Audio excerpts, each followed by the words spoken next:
जय स्वामीनारायण बाळको, हूँ परमार प्रियंका आपનું हार्दिक स्वागत करूँ छूँ। આજે આપણે ધોરણ 7 વિષય ગણિતમાં સ્વાધ્યાય 5.1નો પ્રશ્ન 9 જોઈશું, જેમાં તમને બાજુની આકૃતિ જોઈને આટલા પ્રશ્નોના જવાબ આપવાના છે। તો સૌપ્રથમ આપણે આકૃતિ જોઈએ। તમારે આકૃતિ પેન્સિલથી જ દોરવાની છે, ફરજિયાત પેન્સિલથી દોરવાની, બરાબર। હવે આપણે એમાં પહેલો પ્રશ્ન જોઈએ તો ખૂણો 1 અને ખૂણો 2 આસનનો કોણ છે એવો આપણને પ્રશ્ન પૂછેલ છે। હવે આપણે આગળ જોઈ ગયા છે કે આસનનો કોણમાં એક સામાન્ય બાજુ હોય છે। બે ખૂણા બને છે પણ બે ખૂણાની વચ્ચે એક સામાન્ય બાજુ હોય છે। તો અહીં આપણને ખૂણો 1 અને ખૂણો 2 એ આસનનો કોણ છે કે નહીં તે પૂછેલ છે, બરાબર। તો અહીં આપણે જોઈ શકીએ છીએ કે ખૂણો 1માં પણ સી એ સામાન્ય બાજુ છે અને ખૂણો 2માં પણ એ સી સામાન્ય બાજુ છે, બરાબર। તો અહીં જોઈએ તો આ આસનનો કોણ છે, તેમાં આ જે સી બાજુ આપેલ છે આપણને એ ખૂણો 1માં પણ સામાન્ય છે અને ખૂણો 2માં પણ સામાન્ય છે। તેથી ખૂણો 1 અને ખૂણો 2 આસનનો કોણ છે। એટલે આપણે અહીં જવાબમાં લખી દઈશું કે હા, ખૂણો 1 અને ખૂણો 2 એ આસનનો કોણ છે। હવે આપણે અહીં કારણ લખી દઈશું શા માટે, તો ખૂણો 1 અને ખૂણો 2 ને સામાન્ય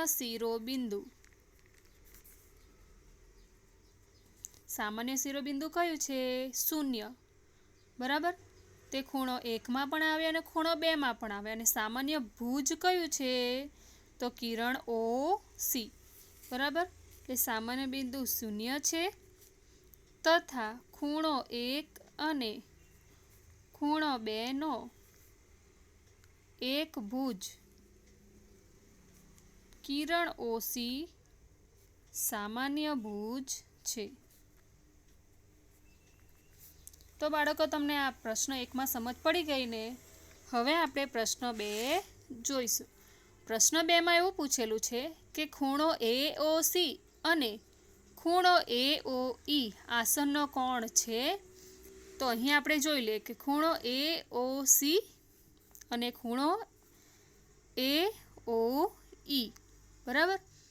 તો એઓસી અને એઓઈ આસનનો કોણ છે કે નથી તેમ આપણને પૂછેલ છે, બરાબર।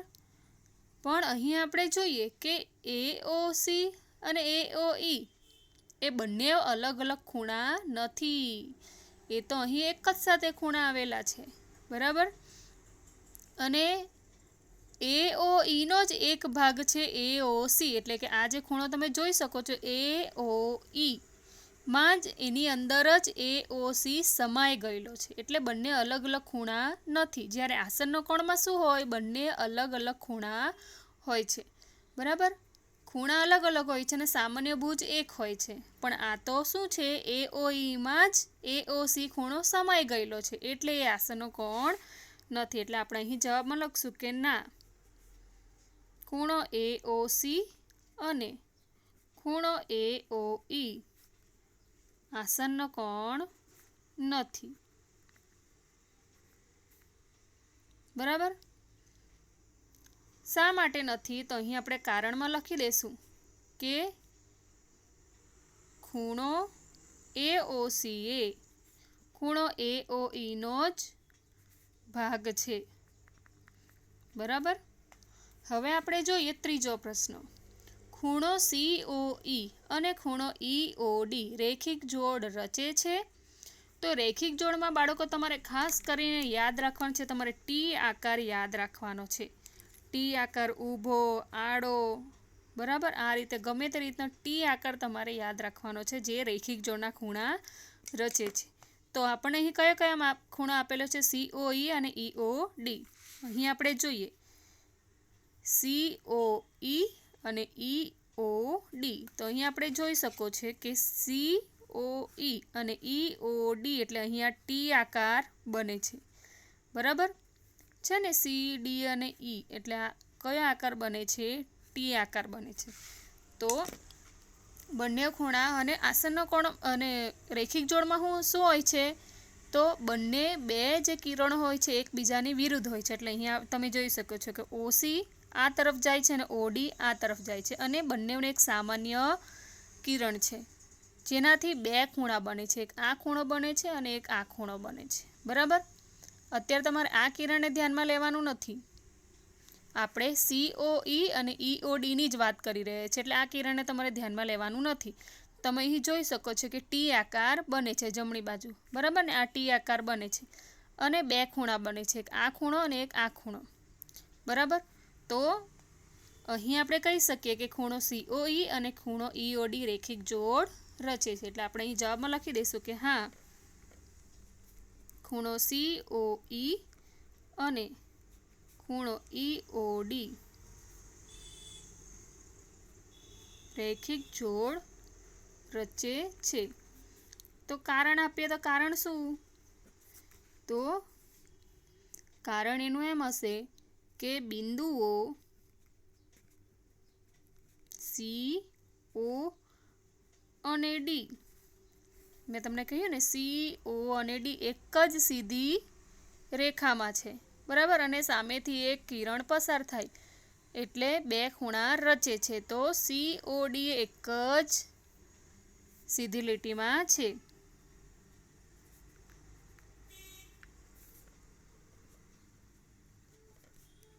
જેના પર ખૂણો COE અને ખૂણો EOD છે, બરાબર। તો આ થઈ ગયો આપણો પ્રશ્ન 3નો જવાબ। હવે આપણે જોઈએ પ્રશ્ન 4। પ્રશ્ન 4માં આપણને એમ કહે છે કે ખૂણો BOD અને ખૂણો DOA પૂરક કોણ રચે છે।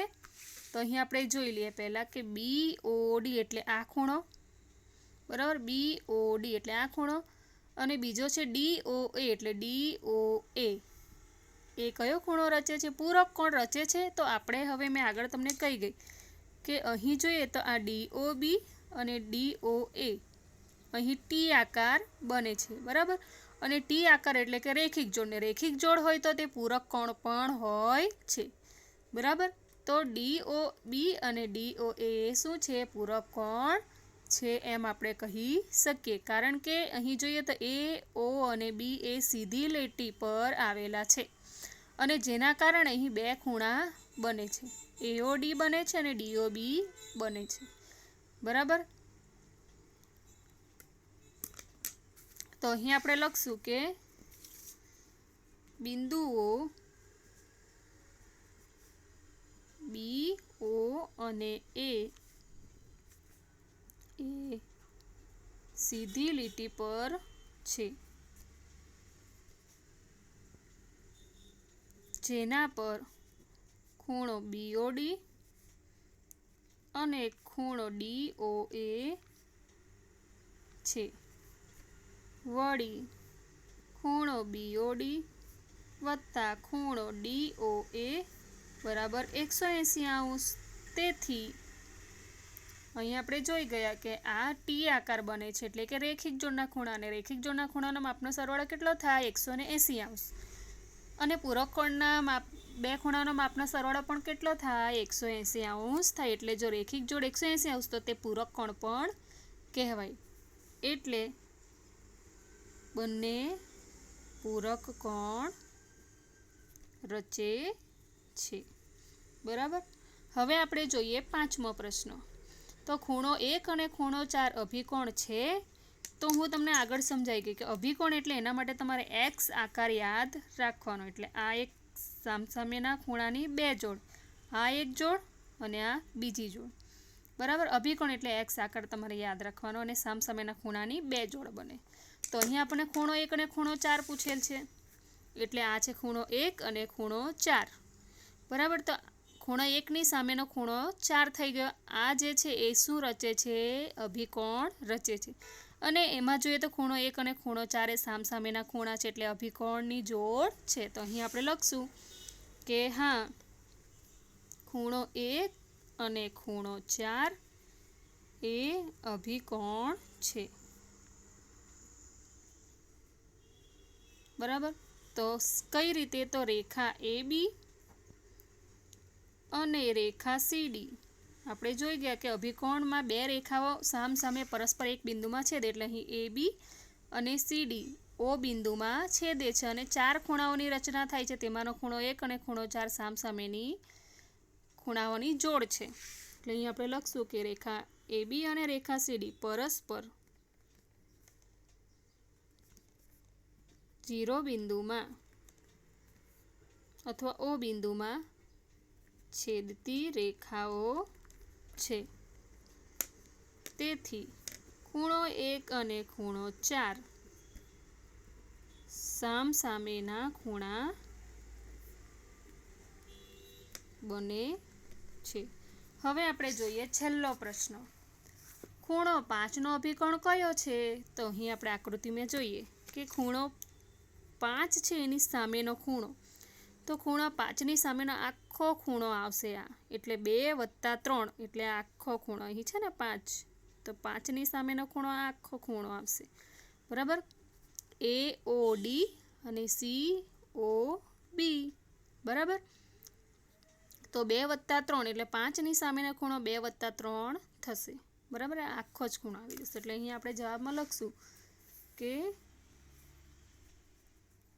રેખા AB અને રેખા CD રેખાઓ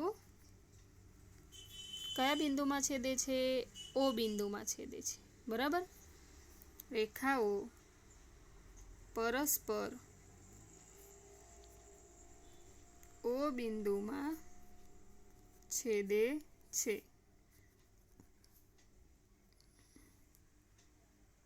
તેથી ખૂણો 5 બરાબર ખૂણો AOD તથા ખૂણો BOC બને છે. એટલે અહીં આપણે જોઈ ગયા AOD અને BOC. બરાબર? તો બાળકો અહીં આપણો આજે પ્રશ્ન 9 હતો એ પૂર્ણ થાય છે. આવતા વિડીયોમાં આપણે પ્રશ્ન 10 અને પ્રશ્ન 11 જોઈશું. આ સાથે મારી ચેનલ PU@classes ને સબસ્ક્રાઈબ કરવાનું ભૂલશો નહીં.